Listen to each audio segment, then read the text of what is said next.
Welcome to Ithaca College's 120th commencement.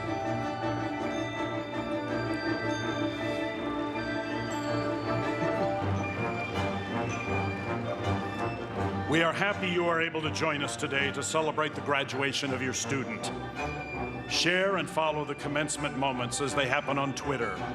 Use the hashtag #ICGrads to join the live conversation. Among today's graduates are military veterans who are identified by their red, white, and blue honor cords. These cords symbolize the sacrifices, courage, and strength they demonstrated during active duty. While you wait for the academic procession of graduates to begin, we would like to highlight some of the outstanding accomplishments of our graduating class. Ithaca College has 56 students graduating with a 3.9 cumulative grade point average or higher, earning them the designation of summa cum laude. 251 students graduating with 3.7 cumulative grade point average or higher, earning them magna cum laude.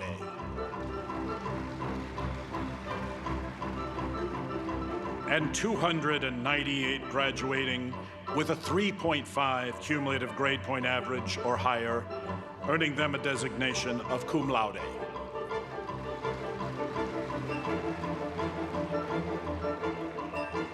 Having completed the requirements of the Ithaca College Honors Program, 100 students will graduate with Ithaca College Honors.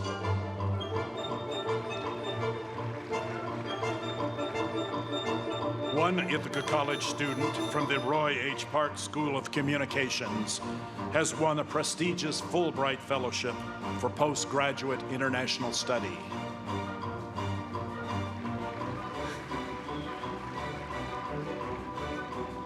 "140 students were inducted into Phi Kappa Phi, a national honor society that recognizes and encourages scholarship and excellence in all disciplines.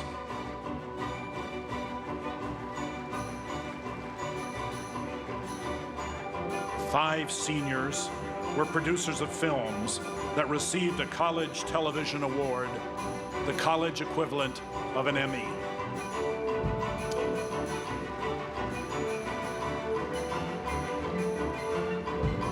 "53 undergraduate students and 4 graduate students from the School of Business have been inducted into business honor societies.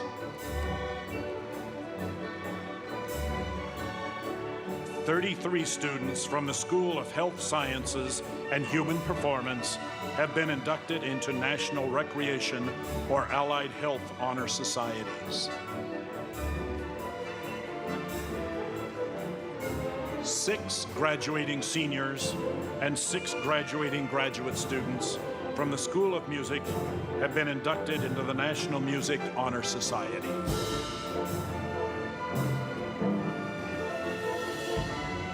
51 Park School seniors are members of Lambda Pi Eta, the Communication Studies Honor Society of the National Communication Association. 28 students are members of Alpha Delta Sigma, the National Honor Society of the American Advertising Federation.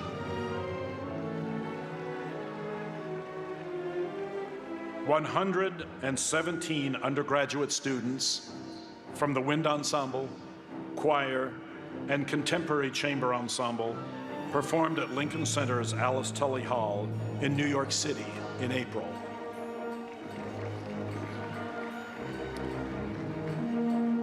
Ithaca College student media garnered 32 national and regional awards in the past year.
Good morning, parents, grandparents, and all family members, friends and guests.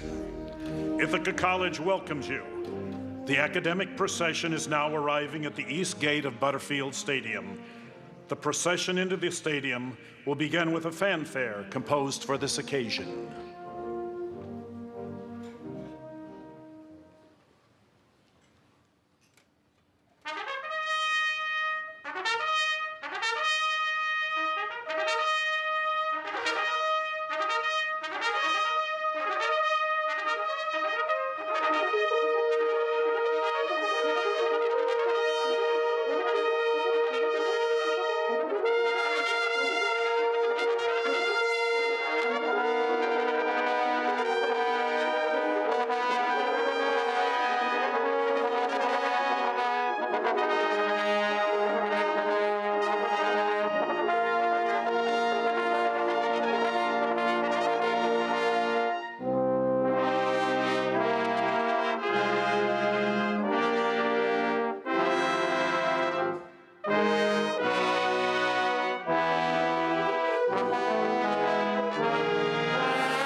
The academic procession is led by the college marshal.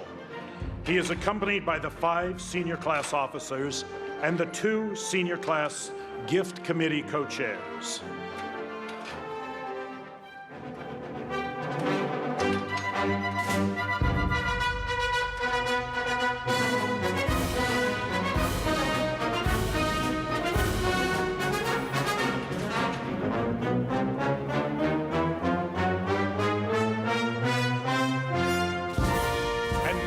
Entering the stadium are the first of our graduate candidates. They are from the founding school, the School of Music.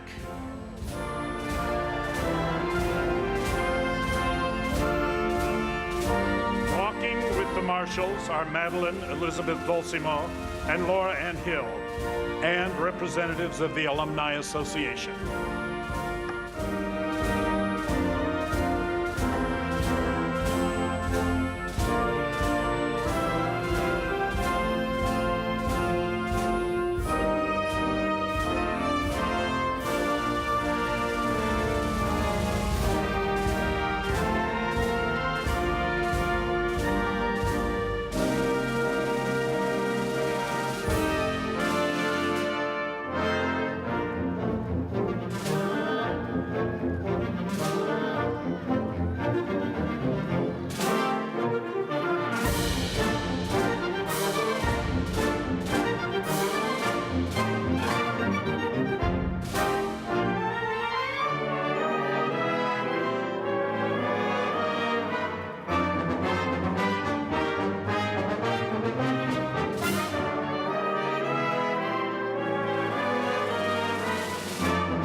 And here is the School of Humanities and Sciences. Leading the students are student marshals, Catherine Ahrens and Jennifer Grace Pike, and representatives of the Alumni Association.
We now welcome the Park School of Communications. Walking with the student marshals, Julia Castle and Carolyn Hulbert, are representatives from the Alumni Association.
Now arriving, the School of Business.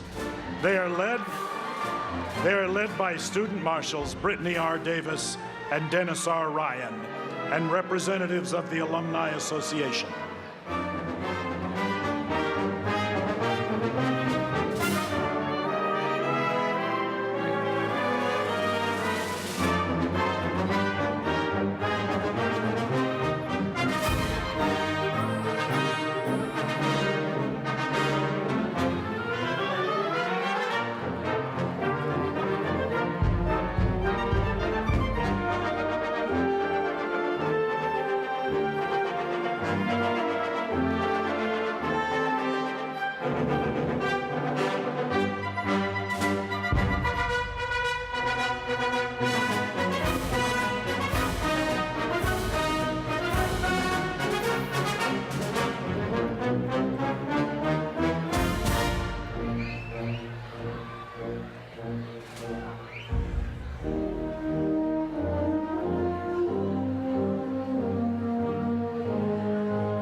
And finally, we welcome the graduates from the School of Health Sciences and Human Performance. Walking with the student marshals, Kelly Pantison and Jessica Warren, are representatives of the Alumni Association.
All of our degree candidates are now on the field from the schools of music,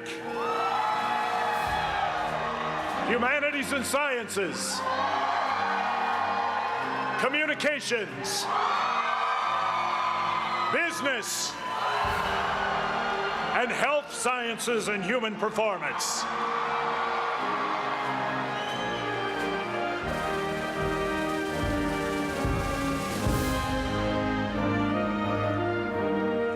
Next in the academic procession are members of the Ithaca College faculty.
And now, ladies and gentlemen, the Ithaca College Board of Trustees, members of the administration, our guest speaker, Megan Musnicki, and our college president, Thomas R. Rashad.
Mr. President, ladies and gentlemen, the 120th commencement of Ithaca College is now convened.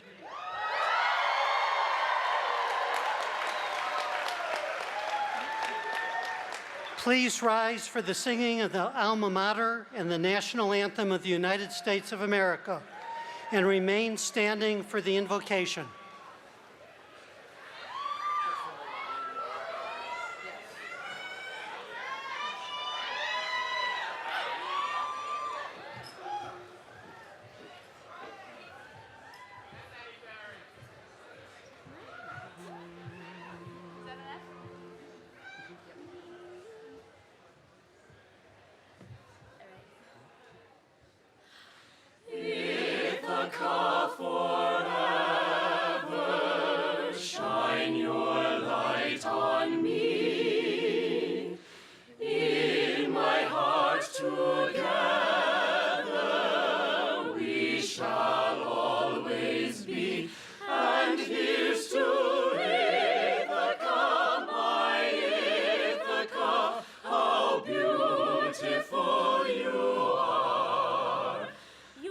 Towers high upon South Hill reach from storm to star.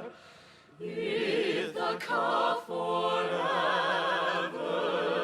guide us on our way, like a shining beacon, light our night and day. And here's to Ithaca, my Ithaca, how bright your vision seems. May all your sons and daughters dare to live their dreams.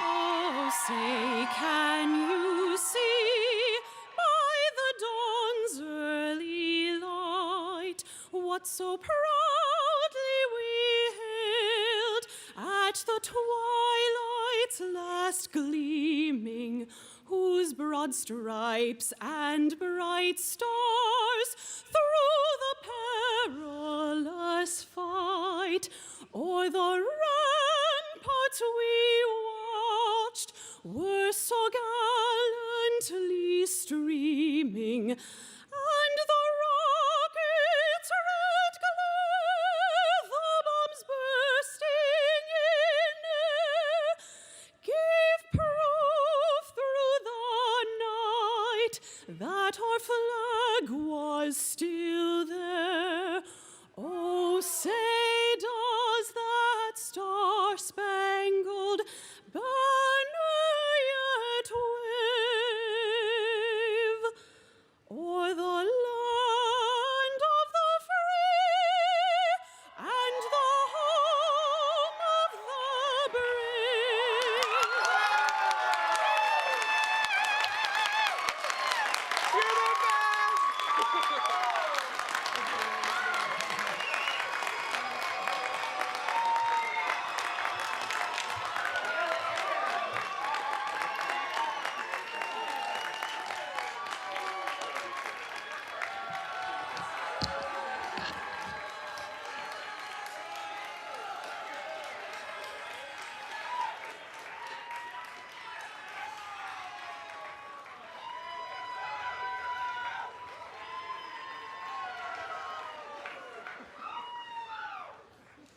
President Roshan, Provost Petrosino, distinguished administrators and faculty, members of academic affairs, graduates, families, and friends. Thank you, God, Master of the universe, for guiding the leadership of this institution, whose commitment to excellence has inspired a new class of graduating scholars. Those scholars that are now ready to step into the professional world. Thank you for providing our graduates with compassionate parents, family members, and friends whose contributions and sacrifices have enabled our graduates to achieve those glorious accomplishments. We beseech you, Almighty God, to bless the graduates in all their endeavors. Teach them humility. Teach them to uphold high standards of professional ethics and to be upright in the eyes of humanity.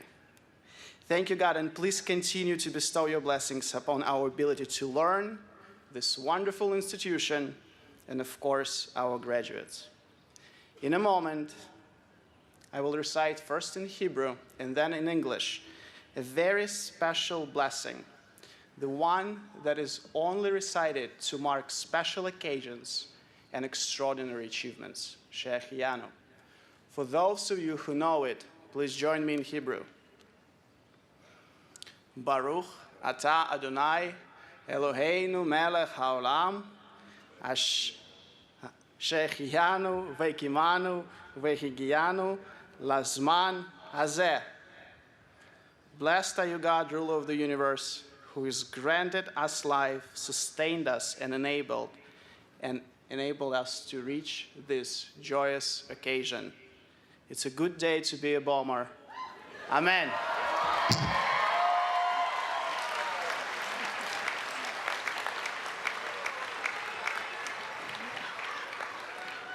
You can be seated.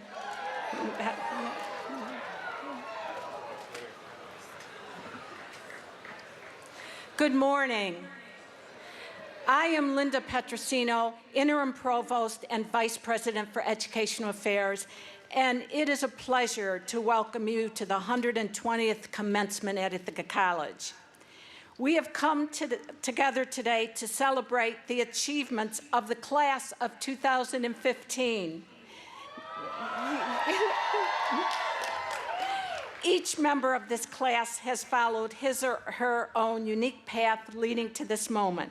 You, our graduates, have worked hard inside of classrooms and outside of them, here in Ithaca and locations around the globe.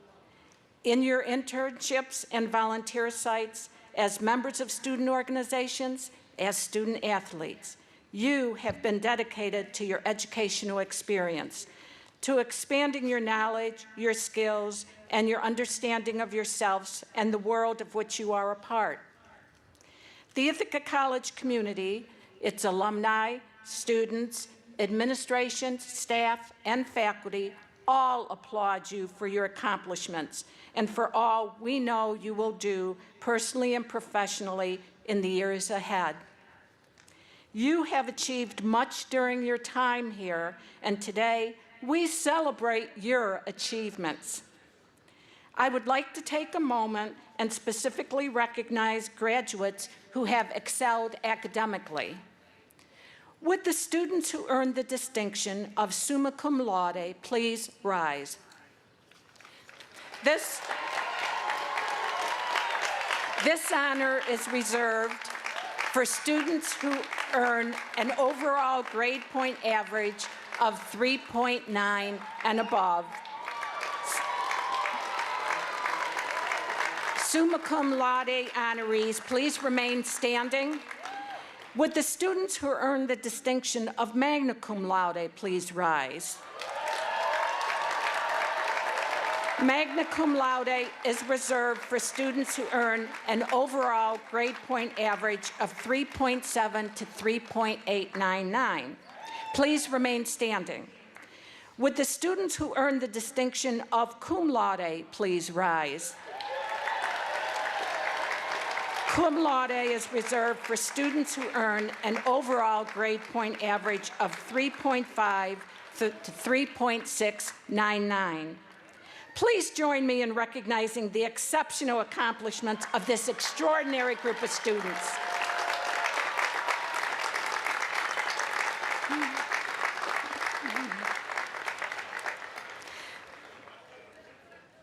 You can be seated.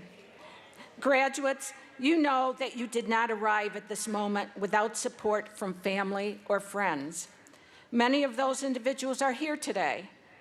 I want to offer a special welcome and thank you to all those who have been so important in the lives of today's graduates.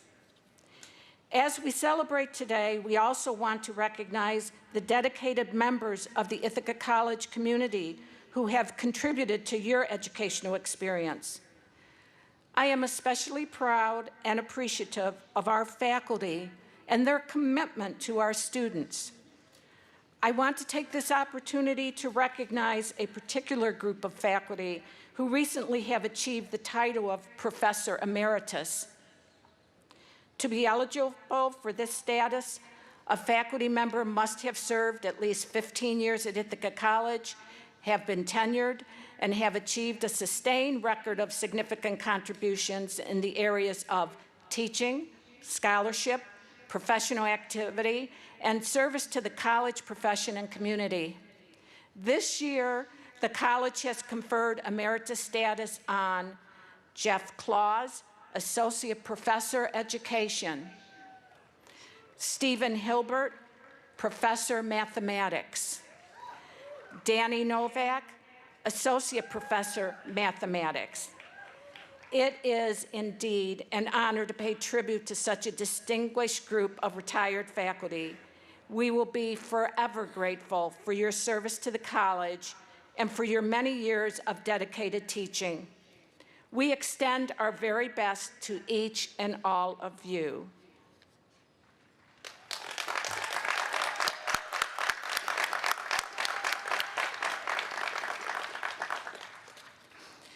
At this time, I invite our honorary degree candidate, Tony Kushner, to join us at the podium.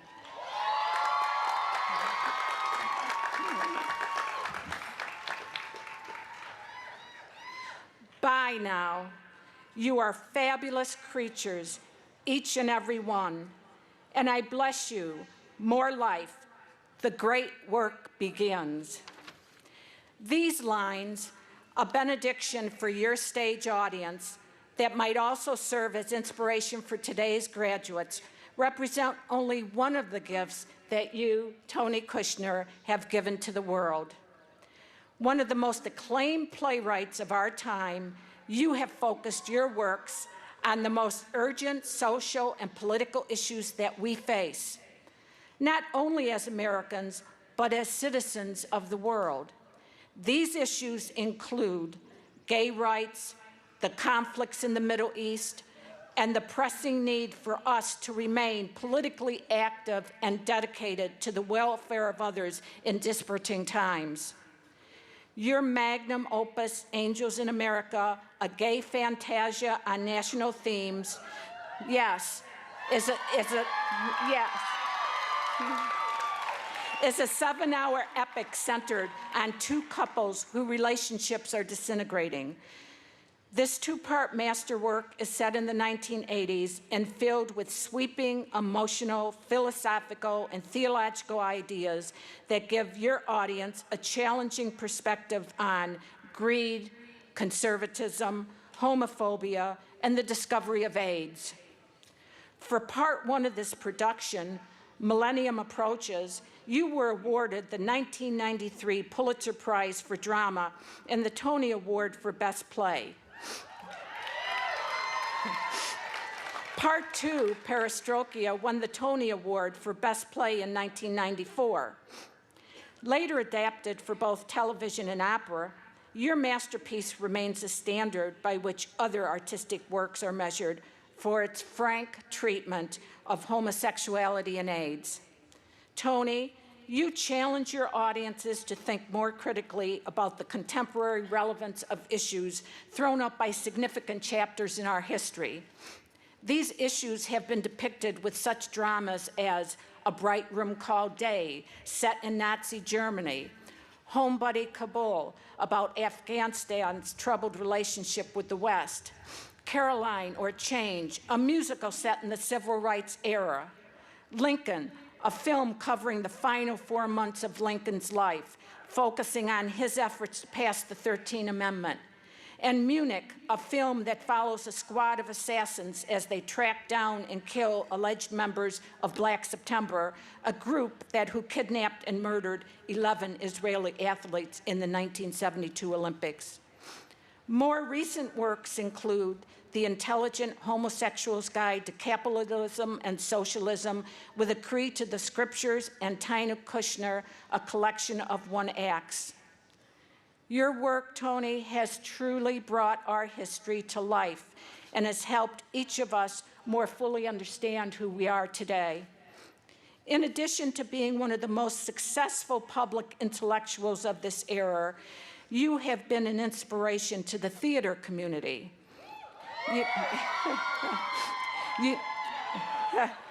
You have supported other playwrights by translating and adapting a number of plays, helping bring gifted dramatists to the attention of contemporary audiences. Your talents, Tony, are not limited to the stage, as you have written several books, including a collaboration with children's author-illustrator Maurice Sendak, and published numerous essays and interviews on the state of the theater. No matter where your audience is, Tony, you are fluent in using their medium to captivate through your stories. In addition to winning an Emmy Award for writing the HBO versions of Angels in America, you received Academy Award nominations for your screenplays for the Steven Spielberg films Munich and Lincoln.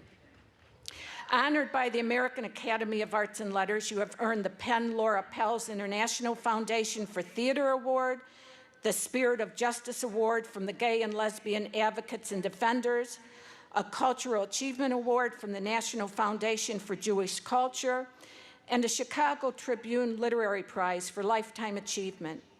In 2008, you were the inaugural recipient of the Steinberg Distinguished Playwright Award, presented by NLE to honor a playwright whose body of work has made significant contributions to the American theater.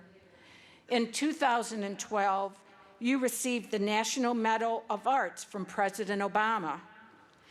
You have inspired young adults by being a regular on the college lecture circuit, displaying a deep commitment to educating students on the craft of writing and the theatrical arts. In 2011, Ithaca College was honored to host you as the distinguished speaker in the humanities. You not only appeared on stage to be interviewed as part of a public presentation, but also spent your day in the classroom answering questions and offering advice to students taking the honors seminar on Angels in America. Tony, your work asks audiences to face directly the darkness and injustice that can at times appear to define our world, but to do so without losing a fundamental optimism about humanity and potential for progress. That optimism is poignantly expressed by one of your characters in a line that might again speak to our graduates as they bid farewell to Ithaca College and embrace their futures. And that line is, "Nothing lost forever. In this world, there is a kind of painful progress, longing for what we've left behind and dreaming ahead." We are honored to confer upon you, Tony Kushner, the degree Doctor of Letters, honoris causa.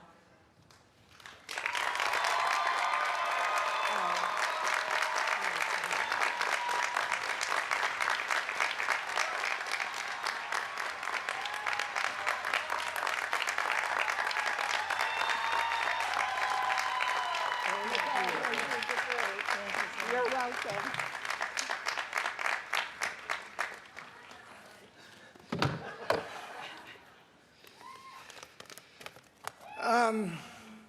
The trip from Manhattan to Ithaca yesterday would have been worth it just for the epic and astounding concert last night, which was so exhilarating, so beautiful, and also I got to watch and listen to the concert sitting next to an actual Olympic gold medalist in a gym.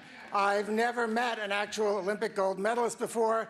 I'm not sure I've ever been inside a gym before. So, you know, the dazzling music and the singing and the marimba playing and Cox to 8 Olympian Megan Miznicki, the trip to Ithaca would have been worth it just for last night. This honor feels like extra, like icing on the cake. So thank you, President Roshan, faculty and students, and everyone responsible for bringing me here on that slightly scary little propeller plane. Thanks for the concert, Megan, the gym, the honor. I'm proud to be associated with and an honorary graduate of Ithaca College. Getting an honorary degree and becoming an honorary graduate is a little like being a fictional character. It's very, very nice, but let's face it, it isn't real. Except for some turbulence on the plane yesterday, I've had nothing but fun in Ithaca on my way to this degree. Well, you guys had to work for your degrees and work hard. And we won't even go into how much hard work it was to teach you or to clothe, house, and feed you for 18 plus years before you got here. You are, as I'm sure I don't need to tell you, as I'm sure your parents will find ways to remind you, the receptacles and the results of vast quantities of scholarly and parental effort, all of which you've rewarded by graduating today, so mazel tov, and thanks to the whole system that got you here, your brilliant teachers and your heroic parents who must have done at least some things right or you wouldn't have been coherent enough to get your degrees, without which I would not have been able to attend the concert, meet Megan, and stand here a simulacrum among all you actual non-fictional graduates. This is great.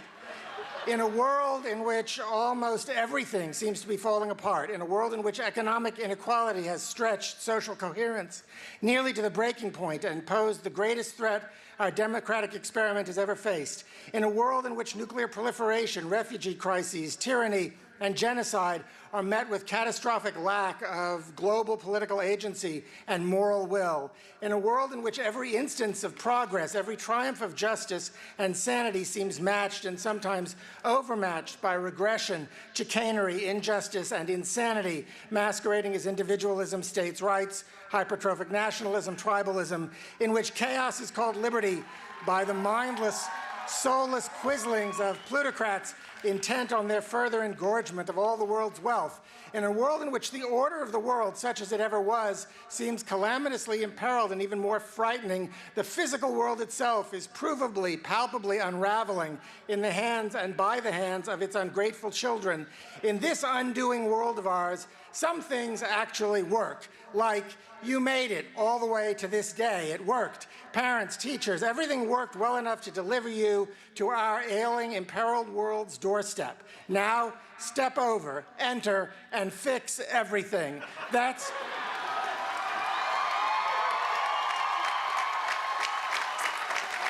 the real reason. That's the real reason your parents and teachers and you worked so hard for your degrees. The world needs saving, and you smart, educated Ithaca collegians, you are the ones the world's been waiting for, and time is running out. It really is actually running out, non-hyperbolically. It's running out. So congratulations. Enjoy this morning. Have a nice lunch. Celebrate. And then get back to work. And thanks again for the fun, for the honor, and for the chance to see and greet you, to know that at long last, you, in all of your glory, have arrived. Thank you.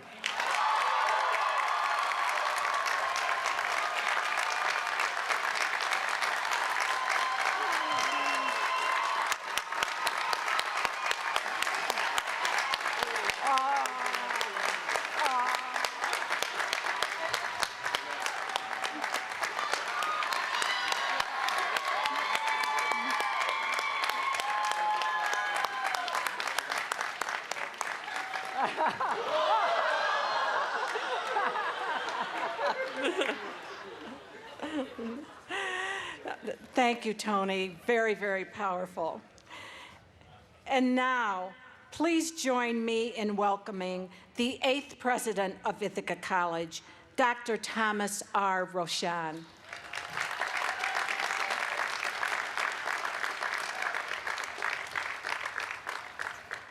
Tony Kushner stole my speech. I don't know what to say. But he certainly kicked off an amazing day of celebration. It's also a day of tradition, and the combination of tradition and celebration is what makes this a day in your lives, graduates, that you are never going to forget.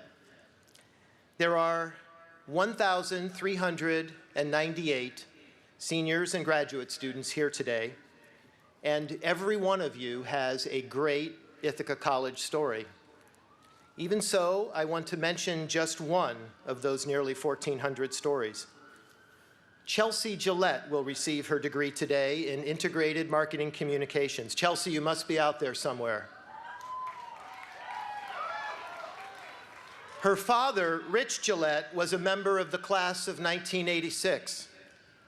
Her grandfather, John Gillette, graduated with the class of 1958 when Ithaca College was still downtown. And her great-grandfather, Philip Coombe, was a member of the class of 1931. Yeah, I do have to stop there, unfortunately, but Chelsea is a fourth generation in her family to graduate from Ithaca College, a perfect symbol of the depth of tradition and celebration on this day. Now, most of us, of course, have a far more recent connection to this college, even if we know it and love it as much as the Gillette family. Some of you came to campus within the last 2 or 3 years as a graduate student or a transfer student from another university. Some of you first came to IC 5 or more years ago, perhaps completing more than one degree along the way. But most of you arrived on campus over the weekend of August 27 and 28, 2011. You arrived on the winds of Hurricane Irene. Sometimes with dramatic stories of disrupted travel plans. Your determination and your resourcefulness were tested by the hurricane even before you started your first college class. You might remember your convocation held the following Monday morning, the formal ceremony in the Hill Center, at which you were officially welcomed as a student at IC. At that convocation, I mentioned that this was day one of your college career, and that your college experience would be completed in just 1,357 days. I said it would be a sunny day in May 2015. Yes, I promised. I was just making it up, I'll tell you now, I was trying to help you get over your post-hurricane trauma. But today is day 1,357. And this is a sunny day.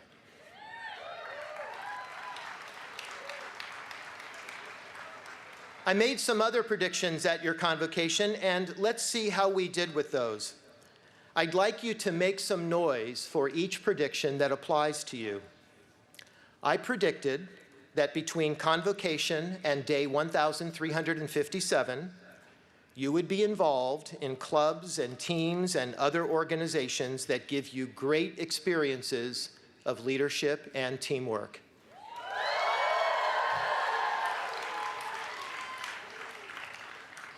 I predicted that on at least one occasion you would achieve something that you didn't think you were capable of.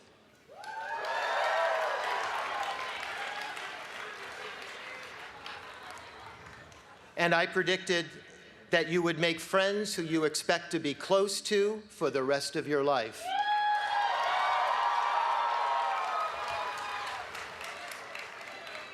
I'll admit that last one was an easy one. Whether you've been at Ithaca College for 1,357 days or just 260 days, the length of one academic year, your response to those predictions indicates that it's been quite a journey. You're not unlike the Greek hero Odysseus, who came from the original Ithaca and whose adventures in trying to get home from the Trojan War shaped him as a person. Every difficulty that Odysseus encountered on his journey, from battling the Cyclops to resisting the Sirens, added to his skill in overcoming challenges and reinforced his understanding of the values that mattered to him most, which in his case was to get home to rejoin family. Come to think of it, a hurricane figured pretty prominently in Odysseus' story as well, just as it did in your own Ithaca story. Well, your journey to this day has been shorter and I'm sure less terrifying than that of Odysseus, but I hope it's been equally rich in adding to your skills and reinforcing your values. Based on your response to my predictions, I'm sure it has been. Friends, my final prediction made at that new student convocation in 2011 was also a bit of a slam dunk. Here's what I said. 1,357 days from now, I will stand before you wearing this robe. You will also be wearing academic gowns and caps. And you will think back to this day, day one of your college career. And I will read to you the following line from Constantine Cavafy's poem. Ithaca gave you the marvelous journey.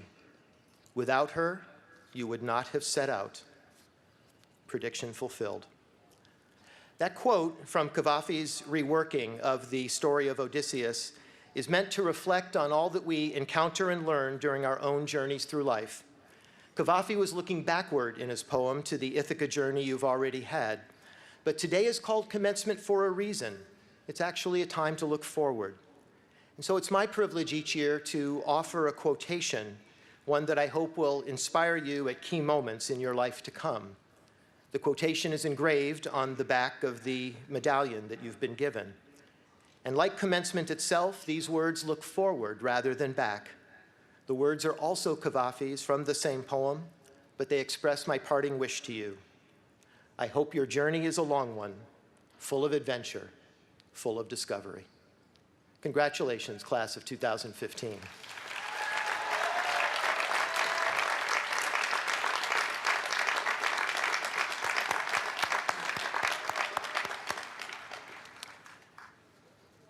I now have the honor to introduce our alumna commencement speaker today. This isn't the first time that an Olympic gold medalist has addressed an IC commencement. In 1997, softball player Dot Richardson had that distinction. But it is the first time that we've had the honor of bringing back one of our own to speak to our graduating seniors and their guests. Before she graduated with a psychology degree in 2005, Megan, and we saw you when you marched in, too. Megan Musnicki helped lead our women's rowing team to back-to-back national championships, and she was named a first-team All-American. She sat where you're sitting today just 10 years ago, but it turns out she wasn't done with rowing. While preparing for a professional career, Megan continued with her training, and in 2010, she earned a spot on the U.S. national team. Over the last 5 years, she's won numerous medals in international competition in both the women's 8 and pairs events. In 2012, we got to cheer Megan on as she rowed for gold at the Summer Olympics in London.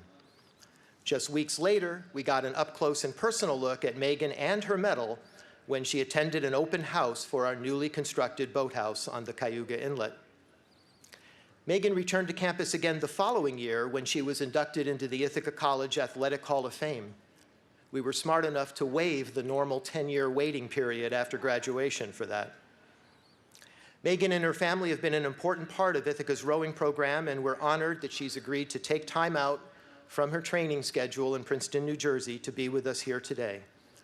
So until we have another opportunity to say, "Go Bombers," and cheer her on in the 2016 Summer Olympics in Rio de Janeiro, would you please join me in giving a very big welcome to Megan Musnicki, class of 2005.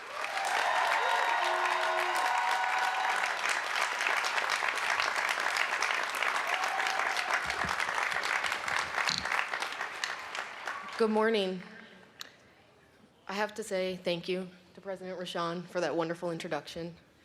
I would also be negligent if I didn't thank the IC Board of Trustees, the Chair, Tom Grape, as well as the Executive Board of the senior class for extending me this honor. I'm truly humbled.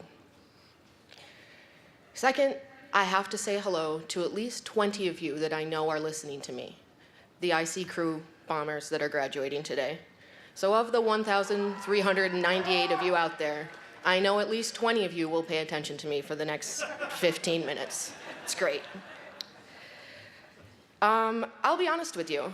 I really struggled with what to talk to you about today.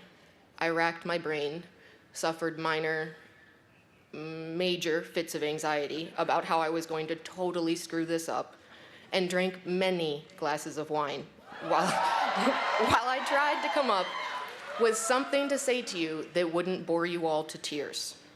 What on earth could I, a 32-year-old from Naples, New York, who has spent the last 7 years living in what can only be described as a bubble of non-reality while training for the Olympics, possibly tell you about what life has in store for you? Yes, I could stand up here and tell you my story about what I've done since graduation, the sacrifices I've made, how hard I've had to work to put myself in a position to be chosen to compete in the Olympics again. But that option seems boring to me. This day is all about you guys, not about me. You know, I won an Olympic gold medal, and I'm guessing you all can appreciate, or at the very least recognize, the amount of work that went into achieving that goal. Why should I bore you with the details? The other option for me would be to stand up here and do the whole world is your oyster, you're really special, your mom and dad love you, and so on and so forth. But again, that all just seems a little boring and generic. I don't have the answers. I don't know what lies ahead for all of you. I don't even know what lies ahead for me. I'm a relatively competitive person, so I decided that you guys aren't surprised at that? So I decided that I would give you 4 challenges. Ithaca College class of 2015, these are my 4 challenges to you. Challenge 1, set a goal, make a plan, but be willing to change it. I'm sure there are many of you sitting out there that know exactly what you want to do next, know exactly what you need to do next, and can't wait for me to stop talking and for this weekend to be over so you can get out of here and move forward with your plan. Except for the rowers, because I know you're all hanging on every word I say. Anyway, to you, I say congratulations, but don't tune out what I'm about to tell you. I was you. I had a nice, neat little plan and knew exactly the boxes I had to check and the steps I had to take to achieve that plan. Then something happened. The plan changed. I was presented with a completely different and somewhat terrifying opportunity, training to make the U.S. national rowing team. Now, this is something that is a world away from what I was planning on doing, which was getting my master's in nursing. But I recently came across an excerpt from the book Warriors of the Heart by Danan Pari, in which Pari uses a trapeze swing as a metaphor for the different opportunities that are presented to us in life. This metaphor has always really resonated with me. Pari writes, "Most of the time, we all hang on to our current trapeze bar of the moment for dear life, comforted by its steady, predictable state of swing. We're in control, and with control comes comfort. But oftentimes, as we are swinging along, we see up in the distance another bar swinging towards us. It is empty and enticing, full of potential and calling our name. But we realize, in order to get to that bar, we are faced with the often terrifying realization that we must let go of our current bar and travel through the unknown.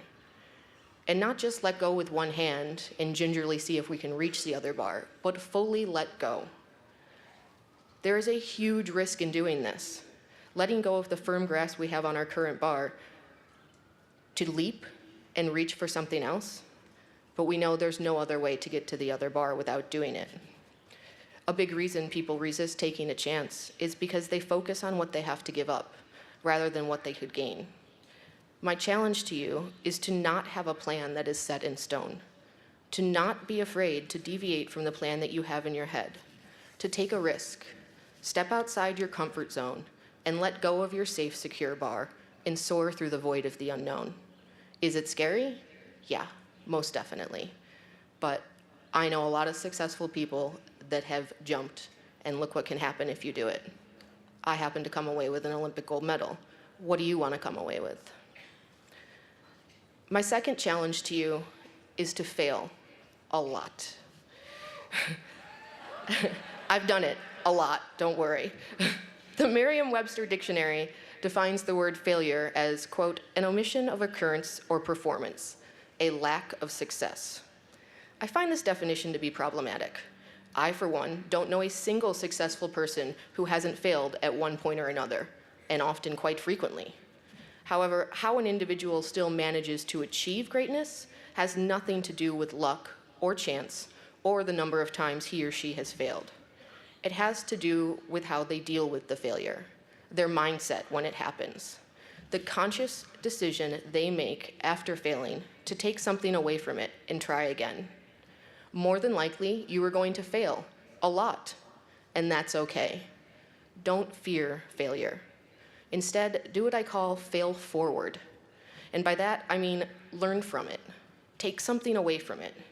If you can learn something from your failure along your path to success, then in fact, it isn't a failure at all. It's a lesson.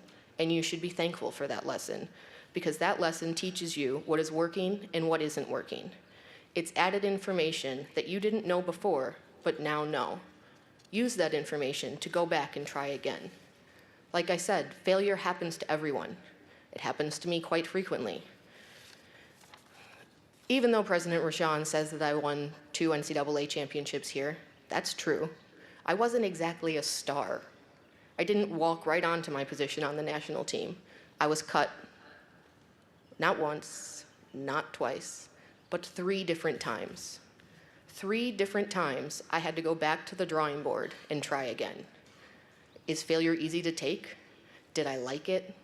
When it happened, was my initial gut reaction to say, oh, it's okay, at least I learned something? No, that was definitely not my initial reaction. We won't talk about what my initial reaction was, but it took and continues to take a ton of practice, and to be frank, a large amount of stubbornness, which if anyone knows me, including my mom over there, hi Mom, knows that I have a lot of that in me. So it takes a lot of stubbornness to go back to pursuing your goal, to put yourself back out there and try again before I encountered that failure. Sure, it would have been a lot easier if after I was cut, I just quit and moved on with my life. I mean, why would I want to continually expose myself to being vulnerable? Why would I want to put myself back out there knowing full well that it could happen again? Why? Because it was and it is my passion. And I told myself that I was going to pursue it with 100% of myself, because anything less would be a disservice to me. Because if I didn't pursue this goal that I wanted to achieve more than anything, I was selling myself short. It was a huge risk, and I may not have succeeded in making the London team, but I knew for a fact it wasn't going to happen if I didn't put myself out there, if I didn't make myself vulnerable to failure, if I didn't even give myself the opportunity to try. One of my favorite quotes is from T.S. Eliot. He says, "Only those who risk going too far can possibly find out how far one can go." Class of 2015, I challenge you to put yourself out there and probably fail. And when it happens, I challenge you not to simply fail and quit, but not to give in and wallow in self-pity. I challenge you to learn from it. Make it one of what is sure to be many lessons, not failures, on your path to success. I challenge you to fail forward. My third challenge to you is to exercise. Now, it's no surprise to you that I love to exercise.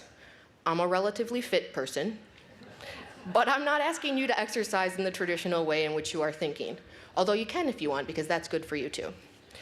I want you to exercise one of your emotional muscles, the gratitude muscle. Grateful. The quality of being thankful. You know that feeling that came over you when you got your exam or a project back and saw that you got a good grade and didn't in fact fail it? Or how about the feeling you had when you handed in your last paper this year? Yeah, exactly, right? That feeling right there, that's gratitude. It is a phenomenal feeling.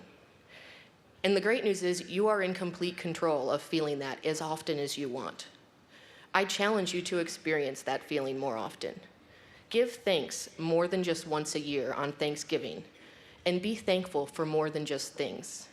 Because let me tell you, things don't bring you happiness. You bring yourself happiness. Being grateful and expressing gratitude is a choice. Contrary to what you might think, it is not dependent on material items or circumstances. You can be grateful in any situation. You just have to be open to it. Now, I'm not saying it's always easy, like the failure thing. Definitely not easy to pick yourself back up. And sometimes it's not easy to find things to be grateful for. For example, let's say Sometimes it rains here in Ithaca. Let's say that you're stuck on the side of the road in the pouring rain and you've just run out of gas. It's super cold. The heat in your car doesn't work. You were running late for work, and it's just one thing after the other. There's nothing in this situation that you think you can be grateful for, right? Wrong. Alter your perspective. There is still plenty to be thankful for.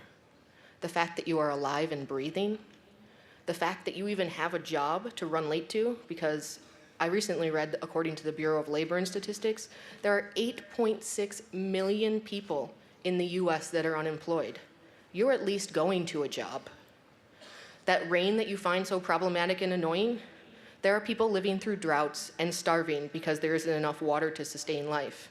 Meanwhile, I have these lovely bottles of water up here that I bet some of you wish you could have right now, but if you were a female and you were driving alone, you can be thankful that you live in a country that allows you to be without male supervision and allows you to drive a car. Yeah, in Saudi Arabia, women don't have that right.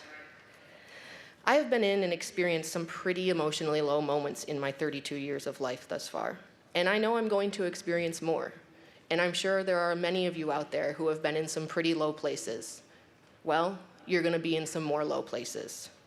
I know how extremely difficult it is to feel even a glimmer of gratitude, but I challenge you to feel it, because it is imperative to find something to be grateful for if you want to continue to move forward.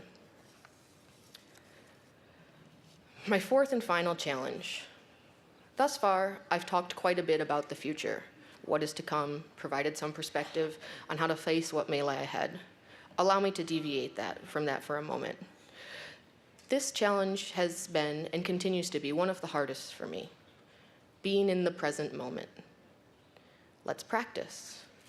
Now, I think this is going to be challenging for some of you, but I'm going to take 30 seconds and not say anything. And I want all of you to just sit there and think about where you are right now at your college graduation ceremony, here, outside, the sun beating down on you in those black robes, your thighs pressed against the seat, your friend sitting next to you. Think about your chest rising and falling with your breath. Ready? Here we go.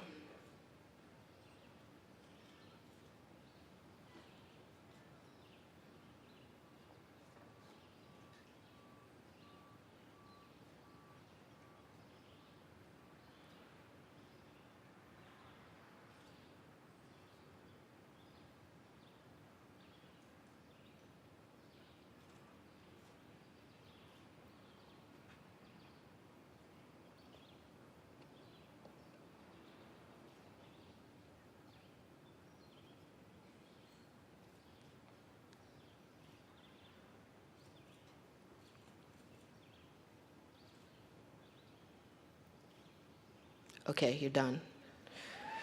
30 seconds. Didn't that seem like a lifetime? I don't think it was that difficult. Okay, that's a lie. So I just stood up here for 30 seconds and was thinking, wow, that's a very long time. But the point is, why do most of us rush through life wanting to get to the next extraordinary moment? Don't race through your life always thinking about how to complete this step that you're on to move to the next one. Don't make a checklist out of your life. The Olympics occur every 4 years. For this reason, I live my life in 4-year cycles. My goal is to make the Olympics again and win another gold medal. Some may wonder why I don't just put my head down, tune out everything around me, and simply try to survive the next 1.5 years until I know if I will have the opportunity to compete with the world's best athletes again. Why? Because that's not living life. That's not living in the present moment. If I'm given the opportunity to compete for the US in the Rio Olympics, I want to be able to look back and remember what I went through to get there. The good and the not so good. The successes and the failures. You know, that whole thing we refer to as life. To me, life isn't just the major events. Instead, it is everything that occurs between those events that make up your life. When I won my Olympic gold medal in 2012, it was an extraordinary feeling. That feeling wouldn't have been there had I just woken up and someone presented me with an Olympic gold medal. No, part of what made it extraordinary is that I was able to think back to everything that went into getting me and my 8 boat mates to the top of the podium. The sacrifices, the successes, the failures, the tearful phone calls with my mom on more than one occasion. Live all of the moments. Ask someone, live all of the moments, even those that we deem ordinary, because they can be pretty great. If you don't believe me, ask someone who has lost a loved one what they would experience, what they would give up to experience one more ordinary moment with that person. No one has any certainty of what will happen in the future. All we have is right here, right now. I cannot stress to you enough that no one is promised tomorrow. So don't live your life waiting for it. Class of 2015, it has been my honor and my privilege to speak to you today. I wish you all the best as you swing on the trapeze of life. It's a great day to be a bomber.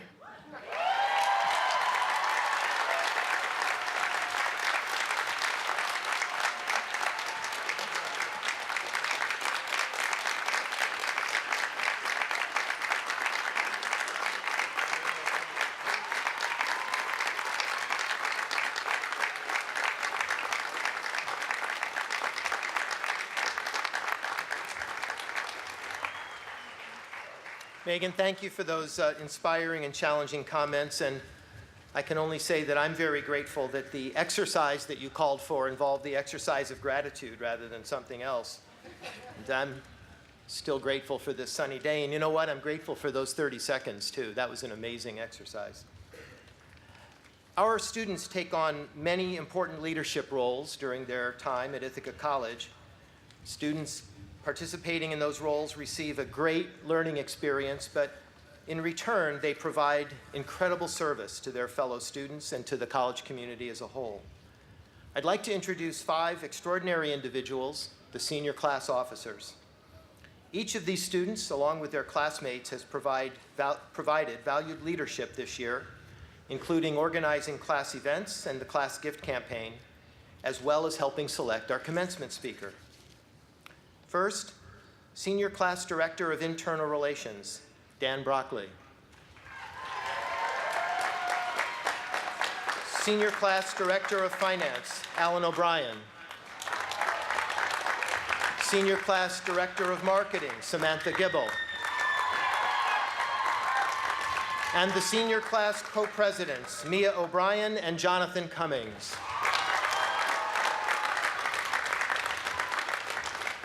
In addition, joining them on the platform are the 2 Senior Class Gift Committee co-chairs, Stephanie Ann Corey and Hannah Oppenheim.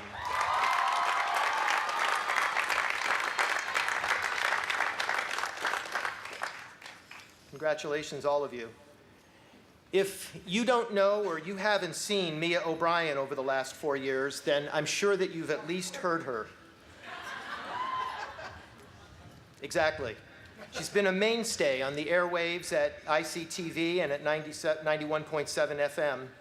And it says here in my script, so I'll repeat the corny line, Mia's reach and involvement at IC have extended well past her 5'2" frame. A journalism major with minors in politics and sports studies, Mia has served as the sideline reporter for Bombers live football broadcasts right here in Butterfield Stadium the last 2 seasons. She's hosted ICTV Sports Final, as well as being the first woman ever to host the Gridiron Report, the longest-running college sports program in the nation.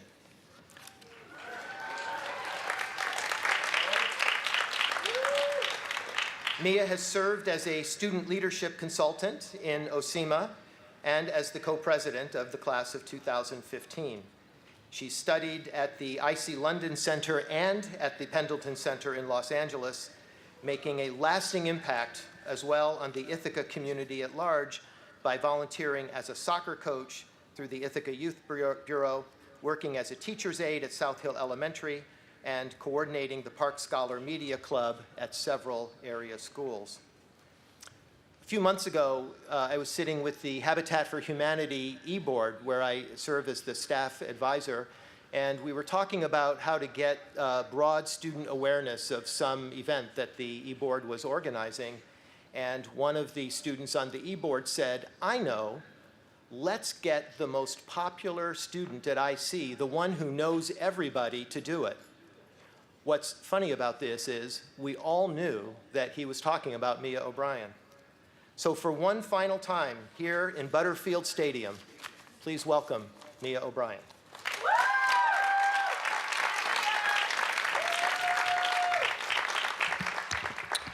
Thank you, President Rashawn, Board of Trustees, faculty, staff, families, friends, and of course, the class of 2015. It is truly an honor to stand before you on this absurdly hot day. You see, graduations and graduation speeches in particular, as weird as it may sound, have been an important part of what has led me to stand before you today. Bear with me for a second here. I had a solo, I mean a duet, in the West Freehold Elementary School class of 1999 kindergarten graduation. I then went on to proclaim the good words of Dr. Seuss at my middle school graduation. Of course, I also would have gotten the chance to speak at my high school graduation had I not lost the student government presidential election to my high school crush. For privacy's sake, let's call him he who must not be named, earlier that year, but we won't go there.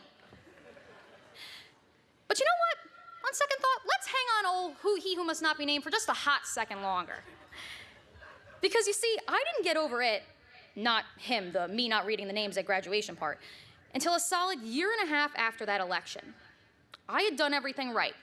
I was on 2 varsity sports teams, 4.2 GPA, class clown, a Girl Scout. I had talent, so what beat me? Not so ironically, a year and a half later was also around the time I began my time here at Ithaca College. Look, if there's one piece of advice they gave me about giving this speech, it was to not make it all about me. And I'm not. Because we've all lost that student organization election. We've also all endured heartbreak. And we've also all come to see how mundane and minuscule these pitfalls have been in the grand scheme of things. A big reason why has been because of our experience at Ithaca College. For it was here that the journey became a bit clearer. And by journey, I'm not talking about a blueprint or a map. The philosopher Joseph Campbell believed we were all, through our pure being, a hero, and in turn, on a hero's journey. We had come from some other worldly place to this one we live in today, bringing with us our own unique talents. Each of our journeys has, and will continue to be different, and for many of us, we still can't wrap our heads around this concept. And that's okay. We're eternally in a state of coming and going, of succeeding and failing, all the while seeking those 10 to 20 moments of pure, absolute joy we'll get in our time on earth. That is what the journey is all about. Of course, we haven't traveled this journey alone, and we can't do so in the future. We have been loved, and we have returned that love. We have shared what we have learned along our journey with our peers, and moreover, there have been those who have guided us on our path. Campbell calls these mentor figures our unrelated male mothers, for it has been those individuals, although not necessarily blood-related, who have helped us stay the course and become the best we can be. I learned the teachings of Campbell from 2 such mentors right here at IC. Dr. Steve Mosier and Professor Kyle Woody of the Sports Studies program.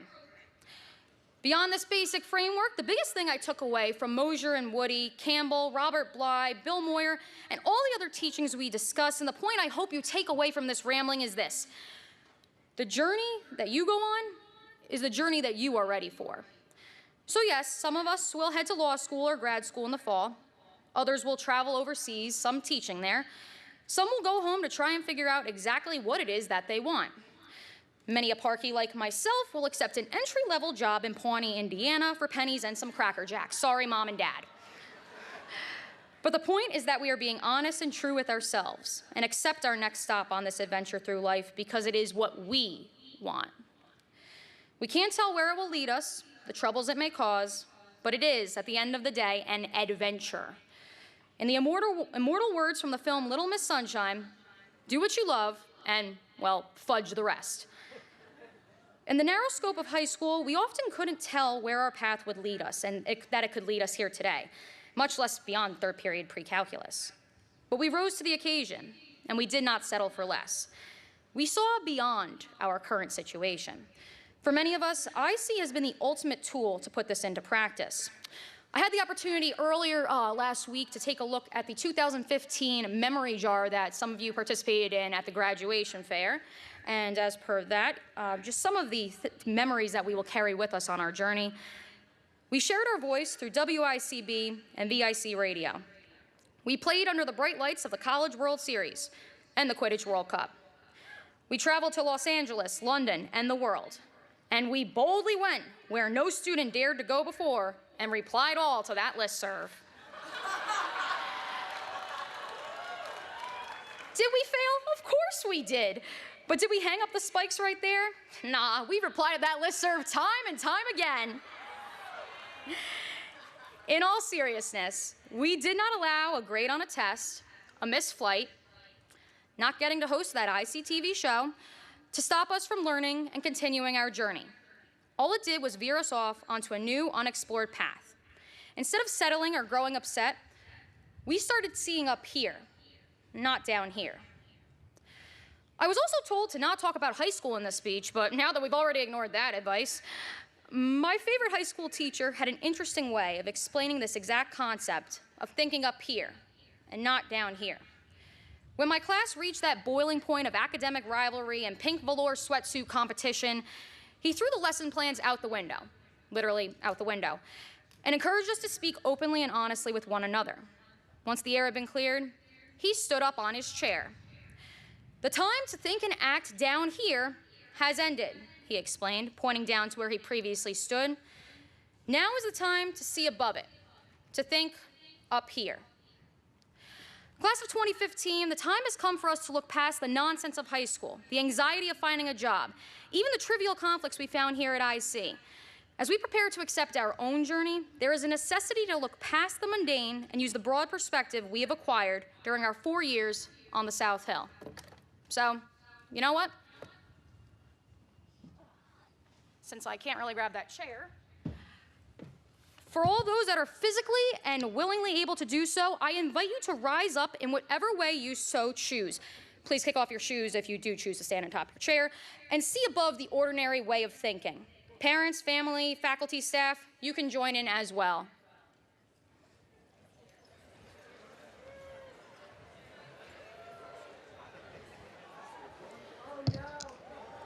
Class of 2015, you have now graduated higher than any class in the 120-year history of Ithaca College.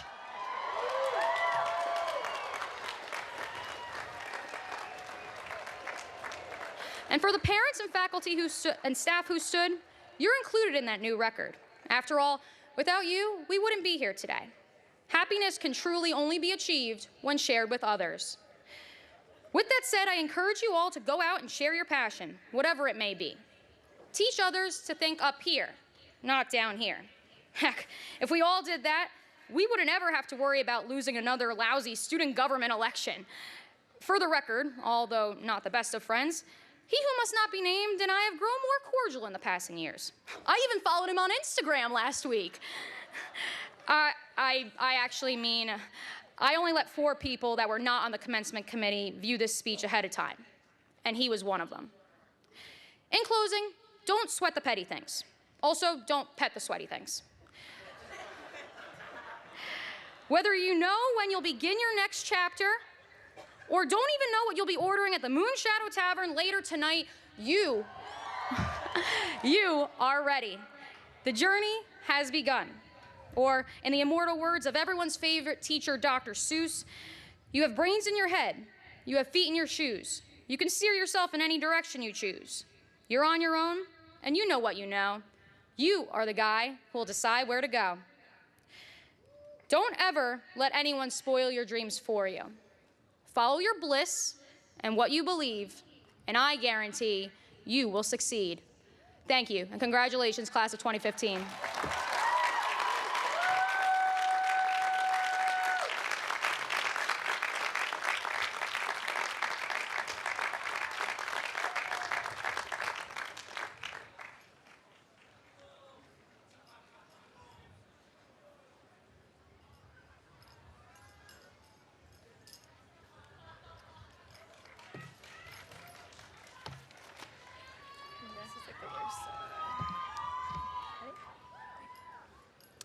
For over 35 years, graduates have left their legacy at Ithaca College by participating in one of the oldest traditions on the South Hill, the Senior Class Gift Campaign.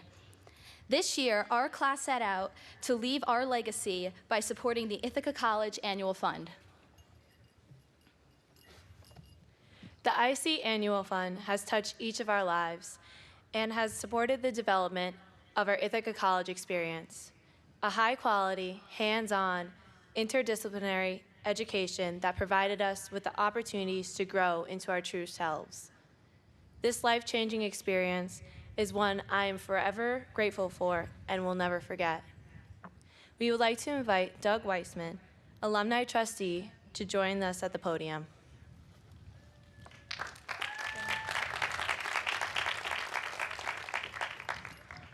Last October, we kicked off our 2015 Senior Class Gift Campaign during Alumni Weekend.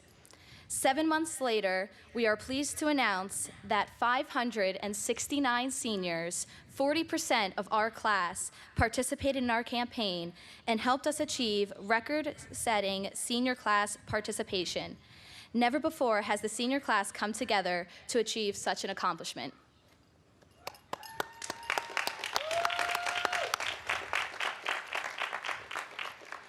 Mr. Weissman, on behalf of the class of 2015, we present this check to Ithaca College for $14,163.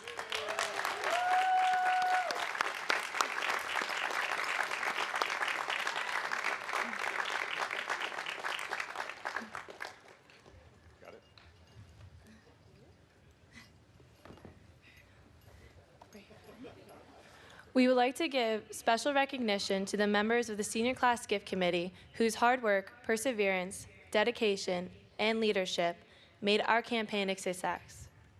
These members can be recognized today with a green honor cord. Thank you to the Board of Trustees for your interest and involvement in our efforts. A special thank you to the Alumni Association Board of Directors for your personal and financial support of our campaign. Your match challenged us to reach greater heights of participation. And most importantly, senior class donors, thank you again for graciously supporting our campaign and carrying on the tradition of philanthropy at IC. We couldn't have accomplished this without you. Thank you.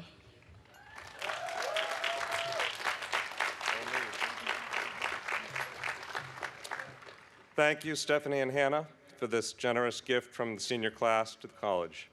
On behalf of the Alumni Association, it is indeed my pleasure to congratulate all the graduates and welcome you to the Ithaca College alumni family. You join more than 56,000 IC alumni who've walked in this place before you, located all around the world. Ithaca is forever, and it will shine its light on you. And again, thank you and best wishes to the class of 2015.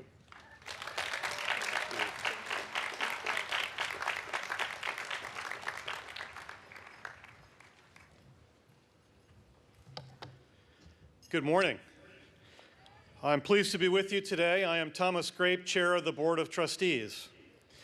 Today at IC, we're gathered as family, friends, faculty, and staff to honor you in the springtime of your life, class of 2015. I'm very proud to be an alumnus from the class of 1980, and I'm proud that you will join me as alum in just a few minutes. I suspect you'll find, as I have, that your years here have led to lifelong friendships with fellow students, with faculty, and with others. You became a member of our Ithaca College family when you registered for your first class at IC. The next chapter in your membership is one that will last the rest of your lives as an alum. During the graduation season all over the country, we all read in our local papers who the local graduation speakers are and perhaps highlights of their speeches. I thought a couple were particularly noteworthy that I'd like to remind us of. Jon Stewart from The Daily Show said the unfortunate yet truly exciting thing about your life is that there is no core curriculum. The entire place is an elective, unlike IC. Finally, sorry.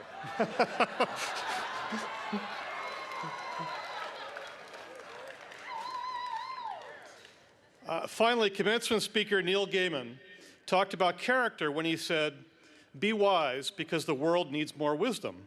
And if you can't be wise, just pretend to be someone who's wise, then just behave like they would." Those pieces of advice reflect the serious purpose for our gathering, namely the conferral of a college degree on each one of you.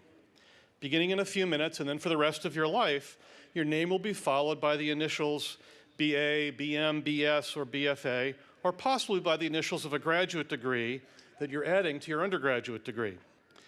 Those initials indicate much more than the accumulation of a certain number of college credits. They indicate the expectation of knowledge, insight, wisdom, capacity for reflection, readiness to ask questions, ability to produce answers, and commitment to the greater good of our communities. Holders of college degrees have always been a minority of the population, but they've always carried on their shoulders a majority of the responsibility for advancement of our communities and of the planet. The initials after your name mean that and more. Those initials didn't come from just anywhere. They're coming from Ithaca College. The fact that you've earned this degree will always be an important part of your life story, as will the fact that your degree is from IC. You are linked to Ithaca College forever after. This is a moment both solemn and joyful. It's a moment you'll never forget. Take a deep breath, look around, fix your thoughts and emotions in this moment. Thank you, Megan, for your help with us, so you'll be able to readily recall them. We'll now begin the conferral of degrees for the members of the Ithaca College class of 2015. It's a great day to be a bomber. I will call upon the deans of our 5 schools in order of their founding to present the graduate and undergraduate degree candidates. When all the schools have been recognized, I will ask all degree candidates in the class of 2015 to rise and receive your degrees. First, I invite Dean of the School of Music, Carl Polnack, to come forward.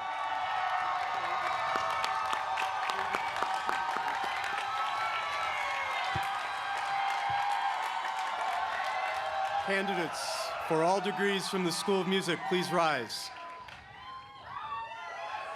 President Roshan, I have the honor to present these candidates who have fulfilled the requirements and who are duly recommended by the faculty for the appropriate degree, be it Master of Music, Master of Science, Bachelor of Music, or Bachelor of Arts. Candidates, please be seated. Dean Lewis.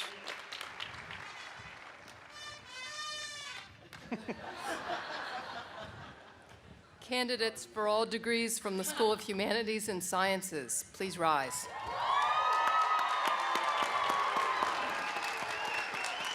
President Roshan, I have the honor to present these candidates who have fulfilled the requirements and who are duly recommended by the faculty for the appropriate degree, be it Master of Science, Master of Arts in Teaching, Bachelor of Science, Bachelor of Arts, or Bachelor of Fine Arts. Candidates, please be seated. Dean Gajewski.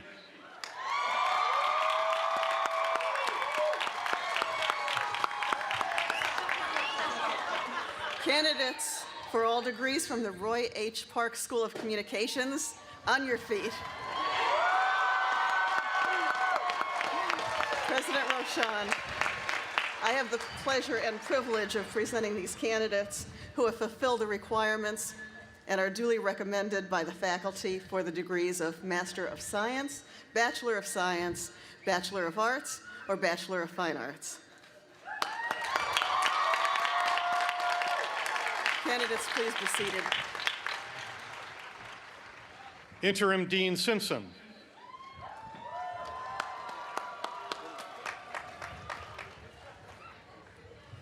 Candidates for all degrees from the School of Business, please rise.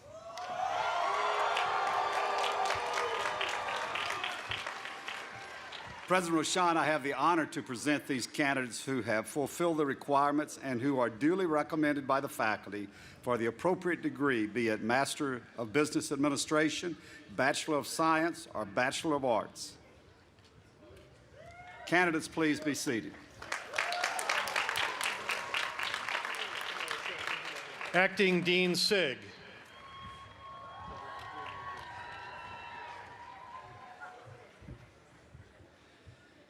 Candidates for all degrees from the School of Health Sciences and Human Performance, please rise. President Rochon, I have the honor to present these candidates who have fulfilled the requirements and who are duly recommended by the faculty for the degree of Doctorate of Physical Therapy, Master of Science, Bachelor of Science, or Bachelor of Arts. Candidates, please be seated.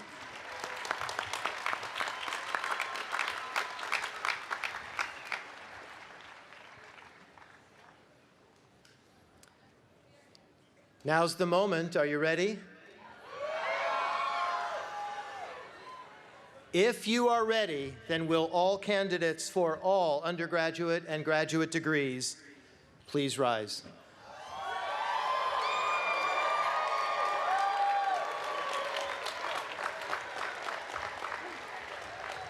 By the authority vested in me by the regents of the University of the State of New York and the trustees of Ithaca College, no moving tassels yet, ladies and gentlemen,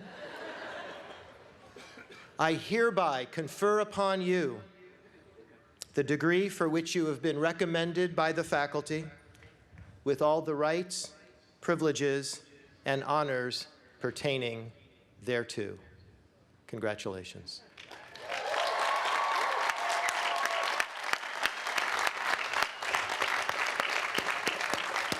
Now that tassel thing.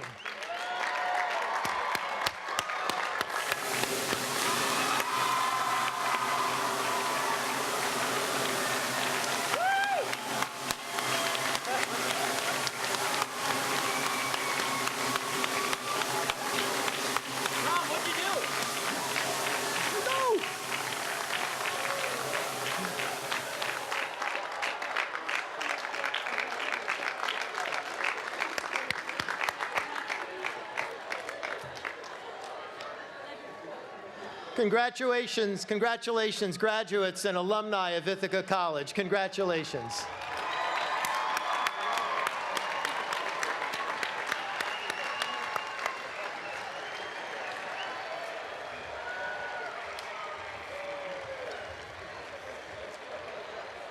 You've worked and you've waited as much as 1,357 days for this moment.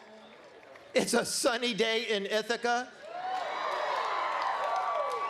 Never forget this moment. Congratulations, all of you.